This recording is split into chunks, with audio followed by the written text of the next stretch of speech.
galing naman ang laro na to. Ay, ilag! Si nanay, tuwan-tuwa maglaro, parang bata. Ate Bebang, ala ko po ng Christmas tree niyo po, pero wala pong regalo. Ayaw nga no, wala pang nakalagay. Di pa po dumating si Santa Claus para magbigay po ng regalo, Ate Bebang. Wala pa nga din siya, Mateo eh. Inaantay ko rin si Santa Claus. Sa tingin mo po, Ate Bebang, totoo po ba si Santa Claus? Oo naman, Mateo. Di ba? Siya nagbibigay ng regalo sa buong mundo. Eh, bakit yung nakaraang Pasko, wala po ako natanggap na regalo?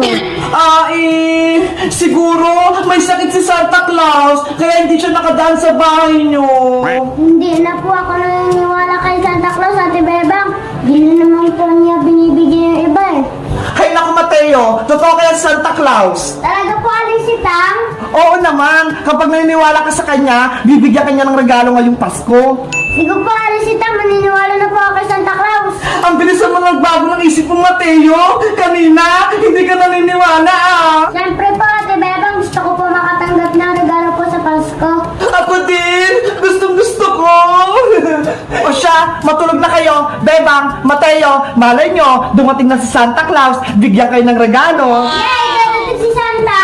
Tara na, Mateo, matulog na tayo. Apa! Sana bukas may regalo na ako. Mateo, bilis! Nandiyan na po ako, Ate Bebang! Ayun, nakapasok na si Bebang at si Matay sa kwarto. Kukunin ko na yung regalo nila.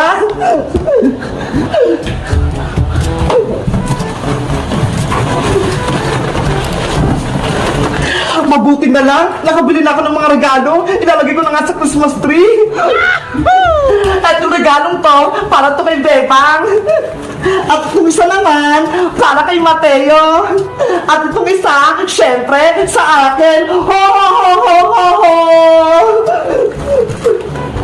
Ate Bebang, narinig ko po si Santa nasa labas po. Bilis, Mateo! Tingnan natin si Santa Claus sa labas!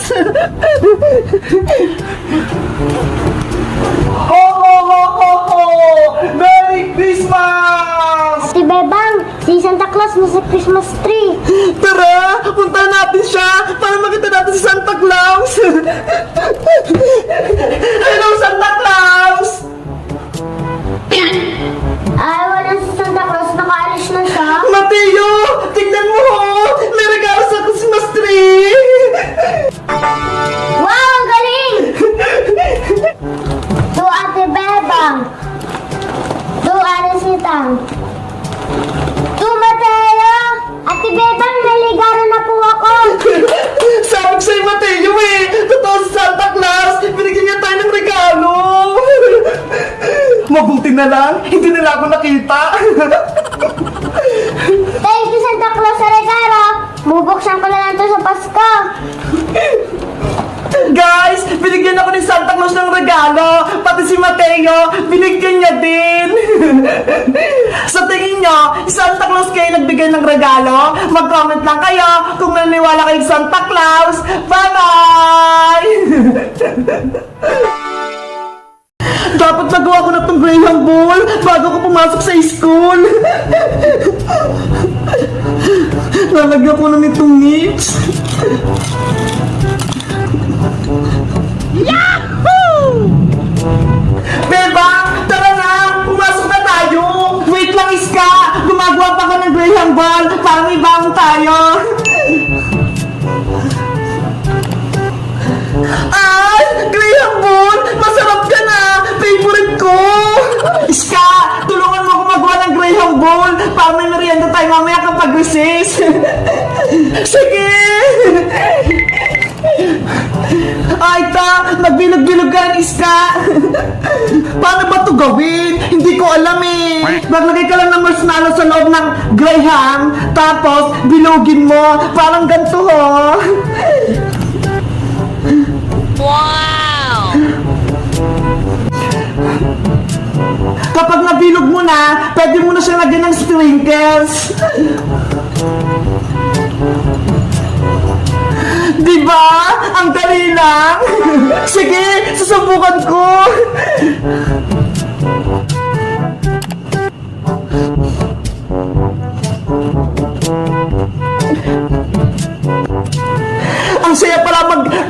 Graham Ball, parang naglalaro lang.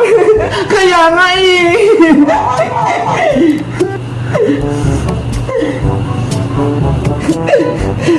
Eto bebang, okay na ba?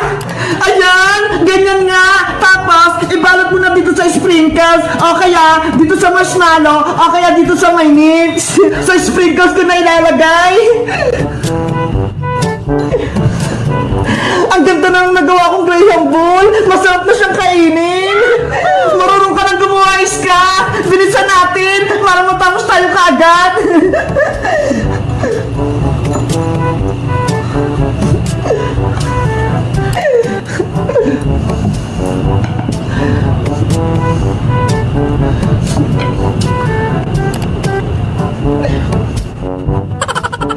Gagawa naman ako ng Graham Balls, yung grape yung nasa loob.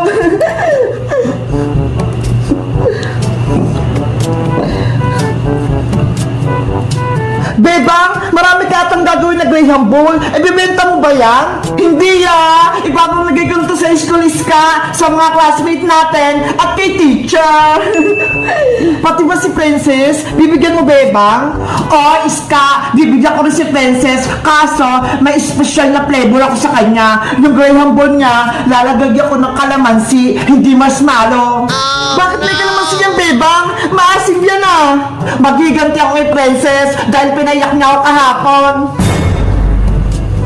Nagsumbong siya kay Aling Tere, tapos tinapon niya pa yung paninda kong itlog-itlog, kaya galit na galit ako sa kanya. Yari, mag-away na talaga si Princess pati si Bebang. Dapat, matikman ni Princess tong Graham Ball na may kalamansi. Kapag tinikman niya to, makakasim siya, tapos iiyak siya. Bebang, gagawin mo talaga yan kay Princess? O, Iska, panahon na para maghiganti ako kay Princess, para maramdaman niya na hindi ko na siya kaibigan. Ano ba yan? Mag-away na yung dalawang kaibigan. Lalagyan ko to ng maraming sprinkles para kunin ni Princess. Matako naman yun Panigurado, kakainin niya to.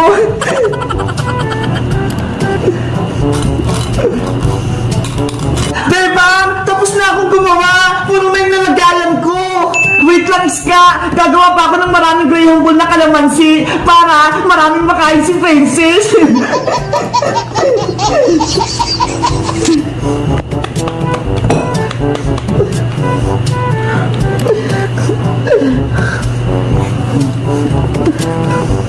Hindi naman malalaman ni Princess na kalamansi itong nasa loob Kaya, magiging successful yung prank ko. Guys, sa tingin nyo ba, itutuloy ko ba yung prank ko kay Princess na Graham Ball na may kalamansi? Mag-comment lang kayo para sa part 2. Bye!